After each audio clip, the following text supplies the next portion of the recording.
Bom, hoje eu vou te falar quando não usar o Monjaro, quando é contraindicado o uso dessa medicação. Bom, nem todo mundo pode usar o Monjaro, tá? Tem várias contraindicações que a gente não indica esse tipo de medicação e a gente acaba usando outros tipos de medicação, tá? E hoje eu vou acabar explicando um pouquinho mais para você quando a gente não indica, quando é contraindicado usar o Monjaro, tá bom? A tirzepatida, esse tipo de medicação.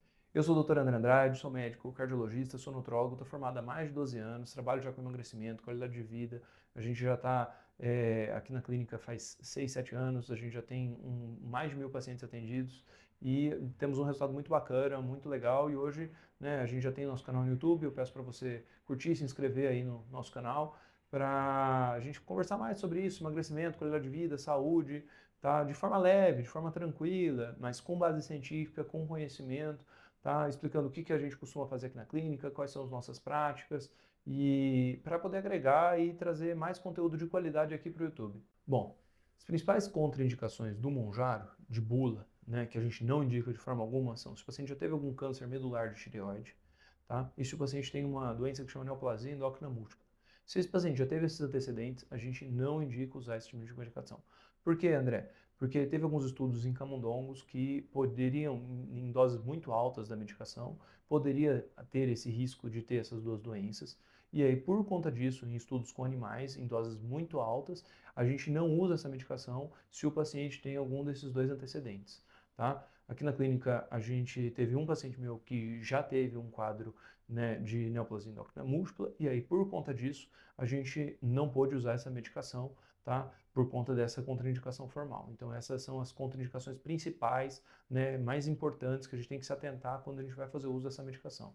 Mesmo que não tenha contraindicação formal, é importante você ter cautela do uso da medicação. Toda medicação tem que ser acompanhada por um médico, de preferência um médico nutrólogo, endócrino, cardiologista, tá? Tem meu telefone, meu contato aqui também, se porventura você precisar, mas precisa ter um acompanhamento próximo. Aqui na clínica a gente tem uma nutricionista também, mas muitas vezes a gente precisa de uma psicóloga, a gente precisa de um educador físico, porque o mais importante é você entender que a medicação ela tem que ser um auxílio para o tratamento de perda de peso e não a base do tratamento da perda de peso. Porque se você usar a medicação só como base, como apoio, como muleta, quando você tirar a medicação, o paciente vai ter um reganho muito forte, não vai ter uma mudança de hábito significativa, ele não vai ter um ganho de massa magra e a gente vai ter um uso inadequado da medicação.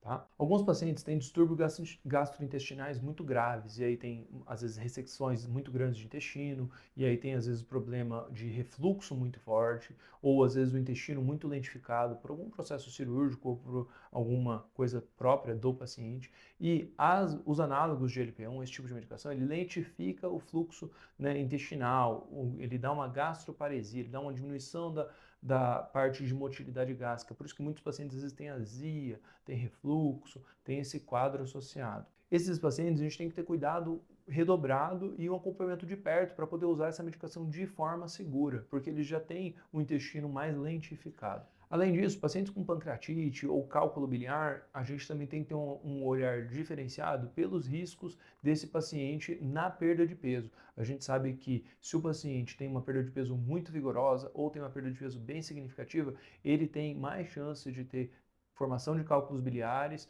às vezes até alterações que precisem fazer a cirurgia de retirada de vesícula biliar por conta da perda de peso significativa, né? Não é uma coisa específica em relação ao análogo de GLP-1, GIP, né, que é a tirzepatida, porém é uma coisa comum na perda de peso significativa. Então, se o paciente perde muito peso, ele tem mais risco de ter cálculo biliar e, muito provável, né, no futuro, talvez ter uma abordagem aí em relação a essa vesícula, porque tem esse risco a mais de você ter mais formação de cálculo no emagrecimento vigoroso. Se o paciente também tem algum histórico de anorexia, bulimia, tudo mais, esse é um paciente que a gente tem que ficar muito atento, porque se é uma indicação adequada você usar esse tipo de medicação, porque são pacientes delicados, ele já tem algum processo, né? A gente já tem um processo que a gente tem que ter um acompanhamento junto com psicólogo, com psiquiatra, e por conta dessa parte neurológica, a gente tem que sempre ficar um pé atrás e tomar cuidado para ter esse tipo de tratamento nesse paciente, nesse perfil. Além disso, né, grávidas, né, pacientes lactentes, a gente não tem estudo suficiente para a gente poder ter uma segurança, uma eficácia 100% no uso desse tipo de medicação nesse perfil de paciente. Então, eu sempre gosto de falar, grávida, lactente, vamos organizar a casa, dieta, alimentação, hidratação, trabalhar nessa parte mais biopsicossocial e abraçar o paciente de outras formas sem ser tão agressivo em relação à parte medicamentosa. Bom, reforçando aqui, mesmo que o Mounjaro, a tirzepatida, é uma medicação muito boa, ela tem sim as suas contraindicações, os seus cuidados, a gente tem que ter um acompanhamento de perto, de preferência, né, da forma multidisciplinar, com médico, nutricionista, uma equipe bem bacana que te acolha, que te entenda e que você possa conversar, trocar ideia e poder esclarecer suas dúvidas. Aqui é um vídeo informativo, mas é fundamental você ter uma consulta médica para você poder ver se você entra ou não nos critérios de contraindicação ou se você tem indicação mesmo de uso desse tipo de medicação. E a escolha da medicação deve ser feita com análise clínica do paciente, os exames laboratoriais, a parte hormonal e avaliar o paciente como um todo, se é um paciente que cabe e faz sentido essa medicação no tratamento de perda de peso dele. Bom, eu sou o Dr. André Andrade, coloquei aqui alguns outros vídeos que talvez te interessem, tá bom? E estamos à disposição. Qualquer dúvida, qualquer coisa, por favor, comenta nos comentários, deixa aqui sua opinião, me fala se você gostou do vídeo e estamos juntos para uma saúde melhor.